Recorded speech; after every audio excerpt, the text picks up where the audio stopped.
नमस्कार. आपण आज इथे एका वेगळ्या अभ्यासक्रमाची माहिती घेणार आहोत. आपण वेगवेगळ्या बऱ्याच अभ्यासक्रमांची माहिती घेऊ, पण सुरुवातीला आपण एक असं करिअर जे भारतात फक्त आणि फक्त SNDT महिला विद्यापीठामध्ये सुरू केलेलं आहे आणि ज्याला खूपच डिमांड आहे, म्हणजे या करिअरची गरज आहे. आत्ताच मखदूम सरांनी सांगितलं त्याप्रमाणे आपण 2020 मध्ये जातोय आणि IT क्षेत्र जसं पुढे येतंय तसं ऑनलाईन लर्निंग पुढे येतंय, ई-लर्निंग पुढे येतंय. तर या सगळ्या क्षेत्रांमध्ये उपयोगी असलेलं करिअर आपण आज जाणून घेणार आहोत. एज्युकेशनल टेक्नॉलॉजी डिपार्टमेंट जे आहे SNDT विमेन्स युनिव्हर्सिटीचं, SNDT विमेन्स युनिव्हर्सिटी 101 वर्ष जुनी युनिव्हर्सिटी आहे. महर्षी धोंडो केशव कर्वे यांनी महिला विद्यापीठाची स्थापना केली. हे आपलं पहिलं, भारतातलंच नव्हे तर साऊथ ईस्ट एशियामधलं पहिलं महिला विद्यापीठ आहे. आणि भारतातल्या महिलांना शिक्षण देण्याची जी सुरुवात झाली समाजसुधारकांकडून, त्याबरोबर त्यांना पदवीपर्यंत पोहोचवणं गरजेचं होतं. म्हणून महर्षी कर्वेंनी हे 1916 मध्ये स्थापन केलेलं विद्यापीठ आहे. काळाची गरज ओळखून या विद्यापीठाने अनेक प्रगत अभ्यासक्रम सुरू केलेले आहेत आणि त्याचाच हा एक भाग आहे की आज एज्युकेशनल टेक्नॉलॉजी विभागाने गेल्या अनेक वर्षांपासून प्रयत्न करून एज्युकेशन आणि संगणक, एज्युकेशन, इंटरनेट, ऑनलाईन लर्निंग ह्याची सांगड घातलेली आहे. आपल्याकडे तुम्हाला स्क्रीनवर दिसतंय त्याच्याप्रमाणे PhD आहे एज्युकेशनल टेक्नॉलॉजीमध्ये. MAd झालेल्या विद्यार्थिनींना जर या क्षेत्रात PhD करायचं असेल तर करता येतं. MA ई-लर्निंग असा एक आगळा वेगळा अभ्यासक्रम आपल्याकडे आहे जो UGCने इनोव्हेटिव्ह प्रोग्राम म्हणून आपल्याला दिलेला आहे. त्याची माहिती आज आपण प्रामुख्याने घेणार आहोत. आणि याच अभ्यासक्रमाचं पहिलं वर्ष हे PG diploma in instructional design म्हणून दिलं जातं. म्हणजे ज्यांना एकच वर्ष हातामध्ये वेळ आहे पण या क्षेत्रामध्ये जायचंय ते PG डिप्लोमा सुद्धा करू शकतात. तर आपण एक थोडक्यामध्ये या MA ई-लर्निंगची आता माहिती बघूया. आपला अभ्यासक्रम मास्टर्स डिग्री असल्यामुळे 2 वर्षांचा आहे. 4 सेमिस्टर्सचा हा अभ्यासक्रम आहे आणि अर्थातच महिला विद्यापीठ असल्यामुळे सगळ्या उपस्थित मैत्रिणींना आणि त्यांच्या पालकांना हे माहीतच असेल की मुली, महिला आपल्याकडे ॲडमिशन घेऊ शकतात. आपल्याकडे 50% डिग्रीला असतील तर या अभ्यासक्रमासाठी प्रवेश घेता येतो. रिझर्व्ह कॅन्डिडेट्सना 45% पर्यंत मार्क असले डिग्रीला तरी चालतात. आपण एक छोटीशी इंग्लिश कॉम्पिटन्सीवरची एंट्रन्स टेस्ट देतो. Now why competency test? Because once you go through this particular program you will realize that most of our students join e-learning industries, and when they start working in e-learning industries, when they start developing online courses, they need to write storyboards in English. They also need to discuss with foreign clients. या सगळ्या e-learning इंडस्ट्रीचे clients जे असतात ते US आणि UK मधले असतात आणि त्यांच्यासाठी काम आपल्या इथल्या इंडस्ट्रीज करतात. त्यामुळे त्यांच्याशी संवाद साधताना आपल्याला इंग्रजीवर प्रभुत्व असणं आवश्यक असतं. म्हणून आम्ही एक छोटीशी टेस्ट देतो. शिवाय आम्ही 2 वर्ष थोडासा इंग्रजीचा सरावही करून घेतो या मास्टर डिग्रीमध्ये.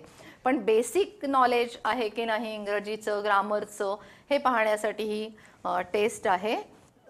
What are basic goals of this master's degree? One, we train our learners to develop educational courseware. कोर्सवेअर तयार करता आलं पाहिजे आपल्या विद्यार्थिनींना. हा कार्यक्रम म्हणजे हा MAचा पूर्ण प्रोग्राम पार पडताना, आणि त्याच्यासाठी बाहेरचे ऑनलाईन कोर्सेस जर डेव्हलप करायचे असतील, टीचिंग लर्निंग ॲक्टिव्हिटीज जर प्लॅन करायच्या असतील, ई-कॉन्टेंट वापरून, इंटरॅक्टिव्ह मल्टीमीडिया वापरून जर चांगलं शिकवायचं असेल तर त्याचं डिझाईन कसं असावं, त्याला इन्स्ट्रक्शनल डिझाईन म्हणतात. आणि तुम्ही जर सर्फिंग केलं तर इन्स्ट्रक्शनल डिझायनर्सना किती डिमांड आहे भारतात आणि भारताबाहेर, प्रगत देशांमध्ये, सगळीकडे हे तुम्हाला कळेल. आणि आपल्या दुर्दैवाने आज भारतातल्या कोणत्याही विद्यापीठामध्ये पूर्णपणे इन्स्ट्रक्शनल डिझायनर तयार करणारा असा मास्टर डिग्रीचा प्रोग्राम नाही आहे जो फक्त आपल्या विद्यापीठामध्ये आहे. आणि त्यामुळे to train personnel, to train learners in instructional design and development of online courses. This is one of the major goals of this 2 years masters program. आणखी पण आपले काही गोल्स आहेत. We train learners to develop various application software.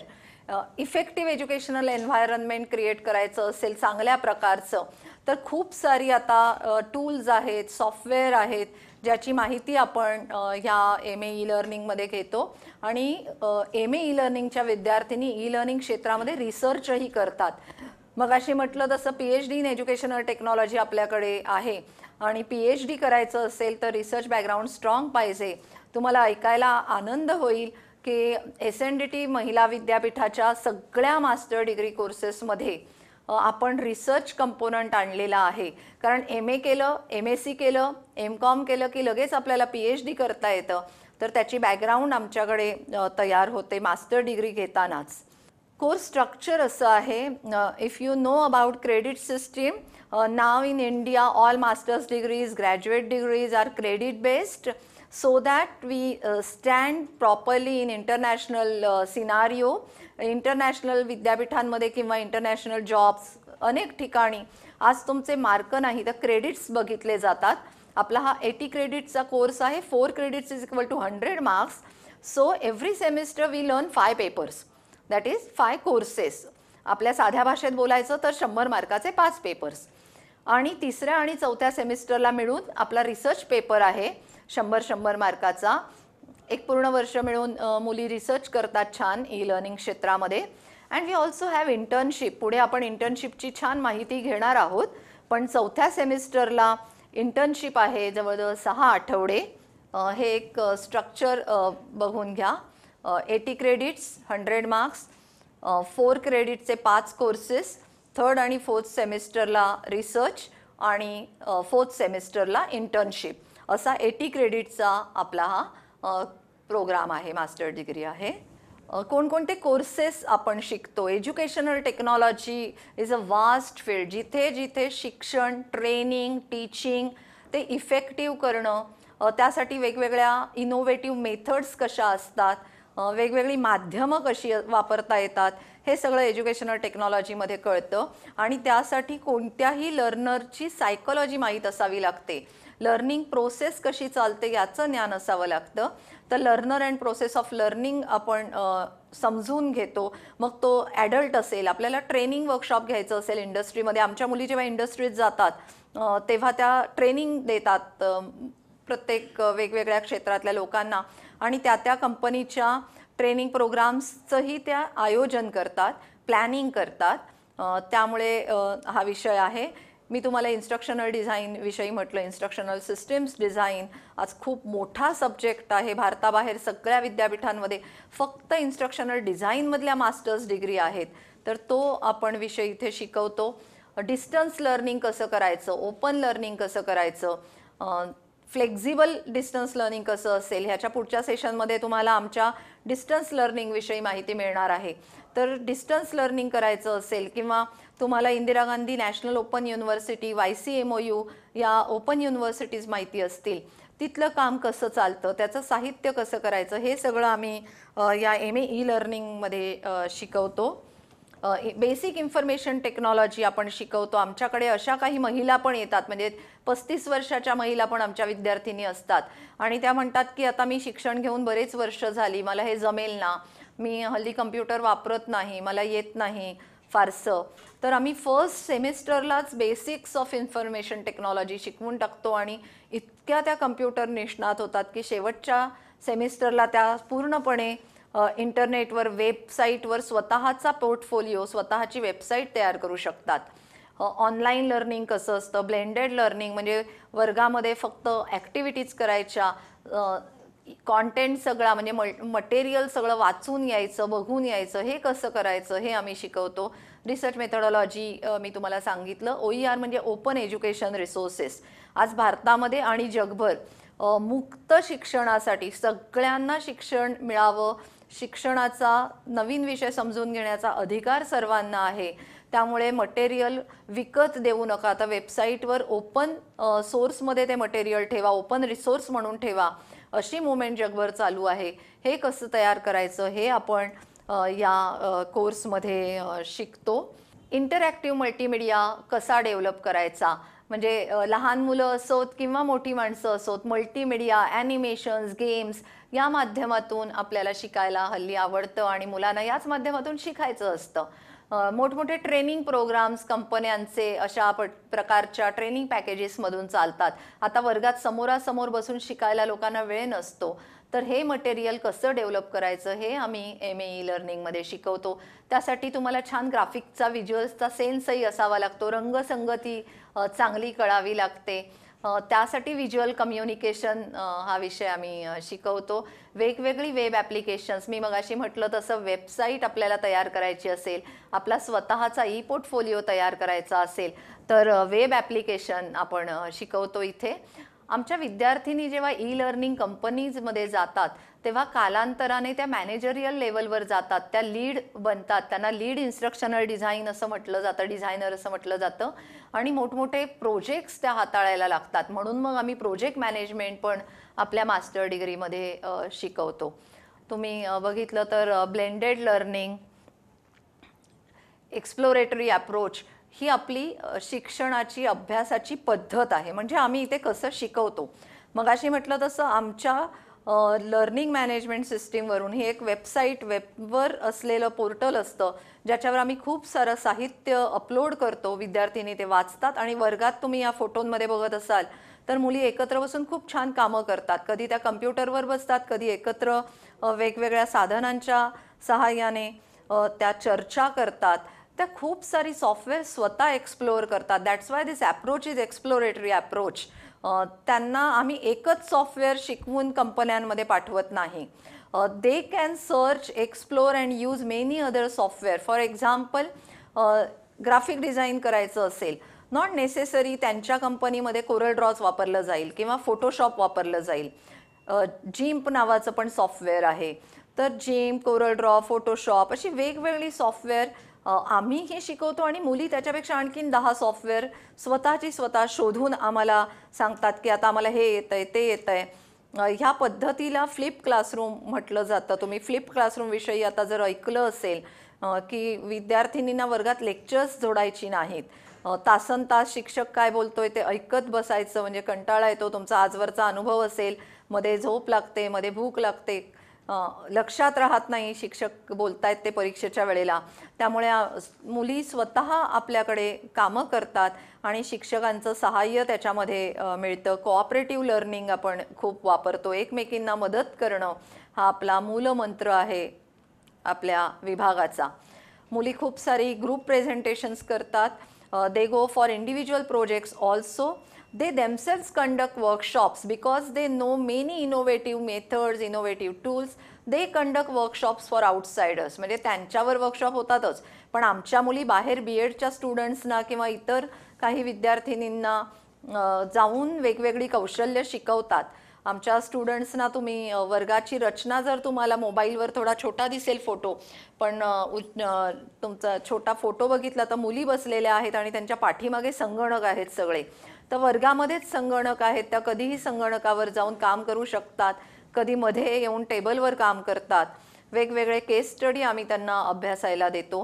So various methods we are using. So once students join our program, they really enjoy this because they have to do many things. They don't have to depend on lecture method only. तुम्हाला मगाशी मी म्हटलं की 1 वर्षाचा post graduate diploma आपण देतो, पण बऱ्याच मुली पोस्ट ग्रॅज्युएट डिप्लोमा करूया म्हणून येतात आणि 2 वर्षाची मास्टर डिग्री पूर्ण करून जातात. आपल्याकडे मी म्हटलं तसं संगणक आहेत. We have wifi. Our students use mobiles also. We have Moodle learning management system on which we upload all web-based resources. Our students submit assignments online. आम्ही कागदावर लिहून मुली आम्हाला काही देत नाहीत, सगळं असाइनमेंट अपलोड करतात. आता वेगवेगळे मासिव ओपन ऑनलाईन कोर्सेस आलेले आहेत, तर आमच्या मुली ते कोर्सेस पण बघतात, रजिस्टर करतात. So they have a lot of exposure of using ICT. One good thing is we have 50% weightage for external exams. आणि त्यातही even in our external exam म्हणजे 50च मार्काचा पेपर लिहायला लागतो आणि अनेक वेळा पेपर पण नसतो, प्रोजेक्ट, प्रॅक्टिकल, प्रेझेंटेशन ह्यातच तेही मार्क्स त्यांना मिळतात. They have many product submissions, they themselves develop session plans, interactive multimedia, they write scripts, they develop their own e portfolio, स्वतःविषयी छान माहिती आणि स्वतःच्या असाइनमेंट्स या पोर्टफोलिओमध्ये त्या घालतात. त्या एकत्र येऊन वेगवेगळे कॉन्सेप्ट मॅप तयार करतात. दे राईट ऑन डिस्कशन फोरम, म्हणजे त्या स्वतः एकत्र येऊन जे करतात त्याचंच असेसमेंट आणि इव्हॅल्युएशन होऊन त्यांना मार्क मिळतात. असं नाही की वर्षभर खूप काम केलं आणि मग पेपरच्या वेळेला आठवलं नाही तर मार्क गेले, कारण ऑलरेडी त्यांना ह्या सगळ्या असाइनमेंटचे भरपूर मार्क मिळालेले असतात. This is photograph of their e portfolio and even concept map. सगळ्या स्टुडंट्स असे छान कॉन्सेप्ट मॅप वगैरे तयार करतात. Now we will talk about internship. Where do they go for internship? They join various e-learning industries. It's a 6-week internship and even they do internship abroad. Sometimes आमच्या मुली कॅनडाला वगैरे पण गेलेल्या आहेत. तुम्ही आता बघू शकाल 5-6 वर्ष आमच्या स्टुडंट्स कॅनडाला जात होत्या, इंडोनेशियाला गेलेल्या आहेत, मलेशियाला गेलेल्या आहेत इंटर्नशिप करायला. आम्ही इंटर्नशिप ॲब्रॉडच्या संधी पण मुलींसाठी शोधत असतो. मिळाल्या तर नक्की मुली जाऊ शकतात. पेड स्टायपेंड असतं. आमच्या इंटर्नशिपला मुलींना स्टायपेंड मिळतं चांगलं. And their fee is hardly 18-19,000. तुम्हाला आनंद होईल की 18,000 ते 20,000 वर्षाला फक्त फी आहे, ज्यातले 10,000 रुपये महिन्याला, असे 15,000 रुपये 6 आठवड्यांची 1.5 महिन्यांची इंटर्नशिप. त्याच्यात 15,000 रुपये तर त्यांना मिळून जातात, म्हणजे ऑलमोस्ट एका टर्मची फी मिळते. आणि त्यांची स्टार्टिंग सॅलरीच सुरू होते साधारणपणे 20-25 हजारापासून. So either they can work as graphic designers, they can work as instructional designers, content writer, आणि I already told you about project manager. त्या प्रोजेक्ट मॅनेजरपर्यंत जेव्हा पोहोचतात तेव्हा त्यांची सॅलरी खूप जास्त झालेली असते. म्हणजे आता आमच्या आधी बाहेर पडलेल्या काही विद्यार्थिनींची पॅकेजेस खूप जास्त, म्हणजे 15-20 लाख पर्यंत गेलेली आहेत. तेवढा अनुभव आणि तेवढी क्रिएटिव्हिटी असली तर भराभर मुली पुढे पुढे जातात, प्रमोशन्स मिळतात. तर त्या वेगवेगळ्या एज्युकेशनल इन्स्टिट्यूशन्समध्ये जाऊ शकतात. NGOजमध्ये याला डिमांड आहे, इंडस्ट्रीजमध्ये त्या जातात. अशा वेगवेगळ्या क्षेत्रात आमच्या मुली जात आहेत. सो तुम्हाला नक्कीच या पर्टिक्युलर मास्टर डिग्रीविषयी माहिती जाणून घ्यायची असेल तर आमची वेबसाईट आहे det.sndt.ac.in आणि तुम्ही det@sndt.ac.in ला ईमेल पण पाठवू शकता. धन्यवाद.